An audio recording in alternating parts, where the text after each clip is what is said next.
me, Damien. It's all for you. I'm a major fan of The Omen. Now let's be clear what I'm actually saying here.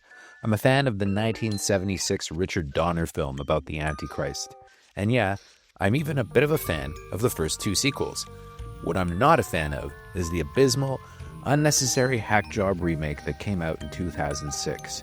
The first Omen, well, that was somewhat better, but if I have to be honest here, nothing has come close to living up to the promise of the quality of the original 1976 Omen. You see, the original Omen teased something truly terrifying. The Antichrist being present in the upper echelons of power in the world. And what's the most powerful position on the planet? For better or worse, it's the President of the United States. The first Omen teased that this, perhaps, would be Damien Thorn. It was the Antichrist's destiny. Yet, all the subsequent films chickened out on following the series to its inevitable, hopeless conclusion. As such, we missed out on what could have been one of the best horror franchises of all time, as The Omen, unlike The Exorcist, actually left the door open for more. So let's go back a bit and examine what made the original Omen so great.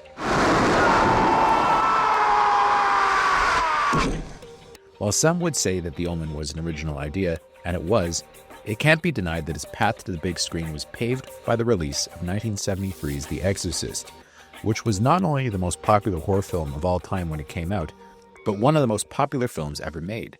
As such, everyone wanted to make a movie about the devil, but no one had a better idea than producer Harvey Bernhard, a mover and a shaker who made his bones in Hollywood producing the ultra-successful blaxploitation movie The Mack. Bernhard had the germ of an idea for a movie, and he hired writer David Seltzer, who spent a year making it into a screenplay. And the idea was pretty great. The American ambassador to England has a son, who just so happens to be the Antichrist. Enter director Richard Donner, who was a long way from becoming the A-list director that he would later become with Lethal Weapon and the Superman movies. At the time, he was a middle-aged TV director who had made a few low-budget movies, including Salt and Pepper with Sammy Davis Jr. and Peter Lawford. This would be his first major movie, and initially Donner favored ambiguity, with the audience never knowing for sure whether or not Damien was the Antichrist. Of course, that was thrown out, as the movie makes it explicit he's the son of Satan, literally born from a jackal. Besides Donner and the screenplay, there were arguably two more ingredients that made it a classic: the cast and the soundtrack. Chief among the brilliant casting choices was Gregory Peck, who was a real coup to play Robert Thorne, the ambassador who unwittingly ends up the father of the Antichrist. At the time, Gregory Peck was a golden age of Hollywood star who had somewhat lost his relevance with the changing times. He was getting older, yet Peck had perhaps played cinema's most enduring father of all time, Atticus Finch, in To Kill a Mockingbird, and the idea of him playing a father trying to kill his child throughout the entire movie was pretty irresistible. He was also a classy A-level actor working in the horror genre, and that elevated the quality of the supporting cast, as suddenly Gregory Peck being part of the movie made it legit.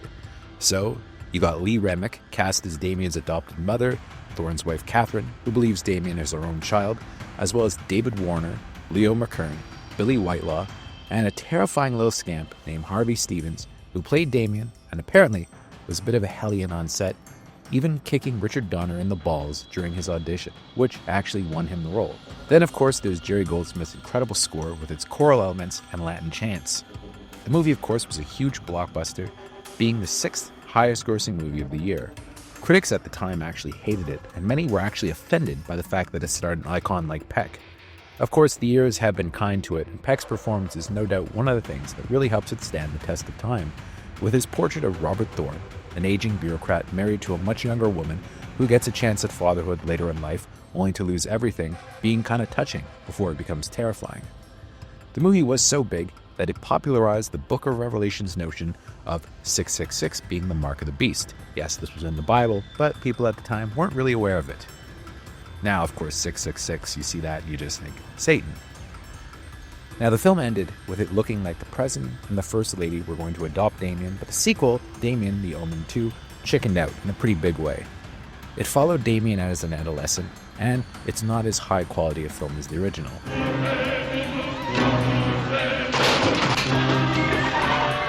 Seltzer isn't back to write the screenplay, and Donner was directing a Superman movie at this point.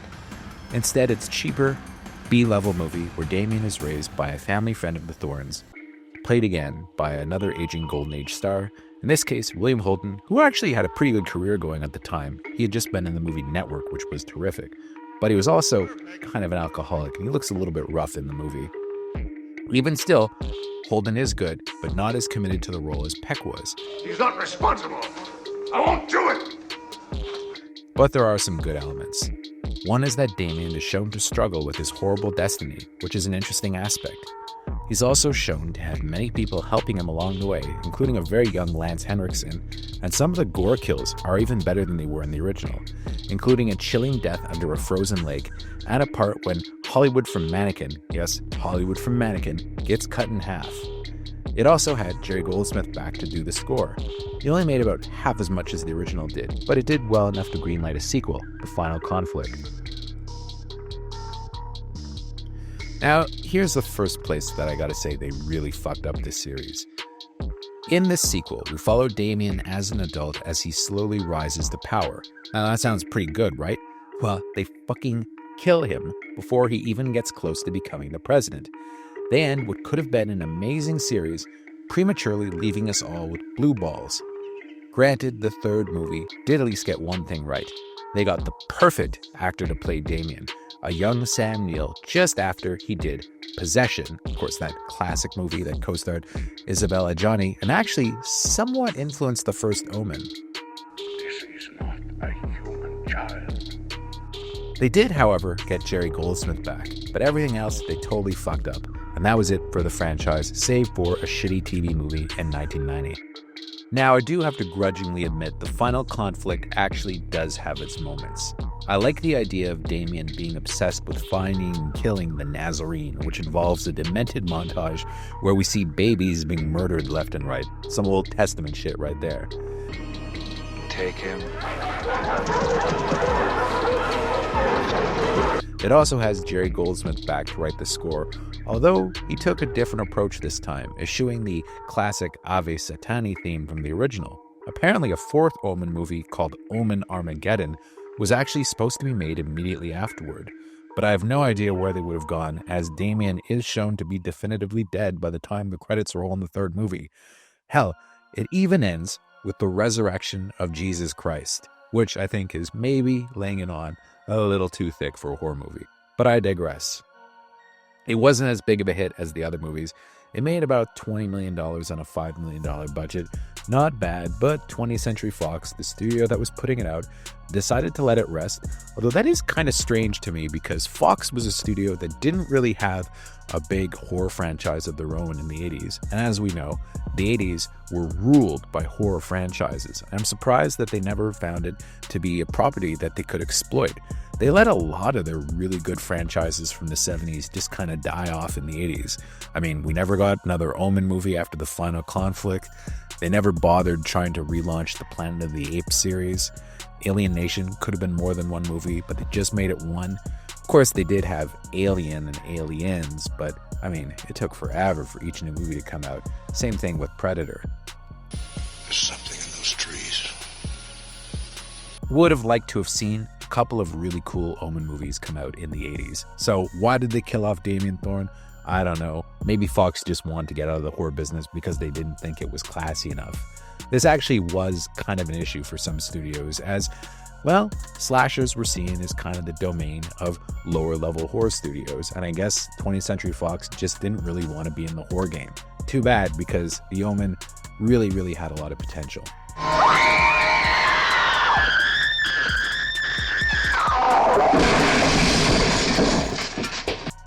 Of course, eventually the thinking did change as horror proved to be a genre that people went to over and over and over again for years and years and years to come. So in 2006, Fox decided, let's take another look at The Omen, and they did a remake. Now I have to say, initially I wasn't dead set against it, as I've always felt the saga never really played out the way it could have. And I love Richard Donner's The Omen. But to me, the idea of remaking The Omen isn't quite as offensive as, say, when Gus Van Sant decided to do a scene-for-scene remake of Alfred Hitchcock's Psycho. The Omen is a great movie, but I wouldn't say it was untouchable. Until, of course, I saw this piece of shit remake. I didn't realize how badly the movie's hack director John Moore, who just a few years later would also mangle the Die Hard series with A Good Day to Die Hard, which, contrary to the title, was not actually good, would just do a scene-for-scene remake of the original, albeit without any style or gravitas whatsoever. I mean, Richard Donner probably saw this thing and puked. It was so closely based on the original that they actually just reused David Seltzer's script, although they made it shitty, somehow. The casting is atrocious, with Julia Stiles way out of her depth in the Lee Remick part, while Liev Schreiber, who's usually a very good actor, is about 20 years too young for his role and just totally phones it in, like, I'm in a horror movie, this is below me. At the time he was rising, probably thought he was going to be the next Edward Norton. I feel that if Liev Schreiber was to do the Omen now, he'd probably do an amazing job, but I think he was a little too self-important an actor to really take it on properly in 2006. But again, he was too young. He wasn't well cast.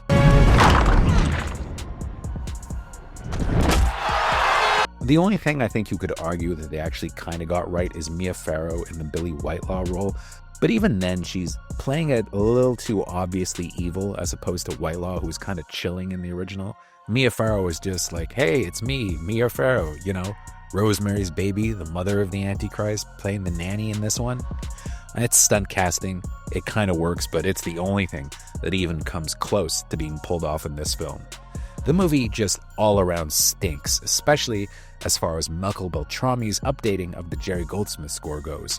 It's just a putrid film all around that still somehow made money, but mercifully, we never got a sequel. That said, Disney, which now owns Fox through 20th Century Studios, decided to reignite the franchise with the first Omen. Now, I don't think the world necessarily needed an Omen prequel, and it's a bit too PC, and that makes the church a willing accomplice to Satan and ties a little too much into the whole down with the patriarchy thing that was hot for a brief time a couple of years ago. But I have to say, very stylishly directed by Arkasha Stevenson, and Nell Tiger-Free delivers a great performance in the leading role.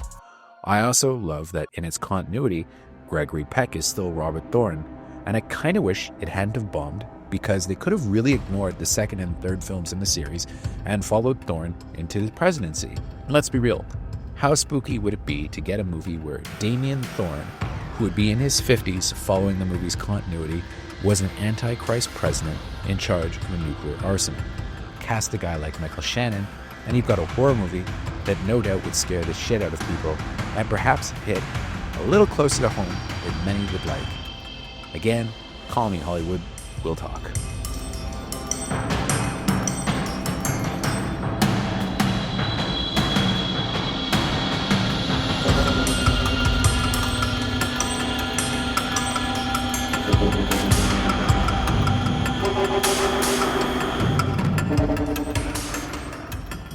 Thank you for clicking on our video, everybody. If you like what you saw here, please make sure you like the video and subscribe and share with your friends who like this sort of content. JoBlo was created by movie fans for movie fans, and we appreciate your support.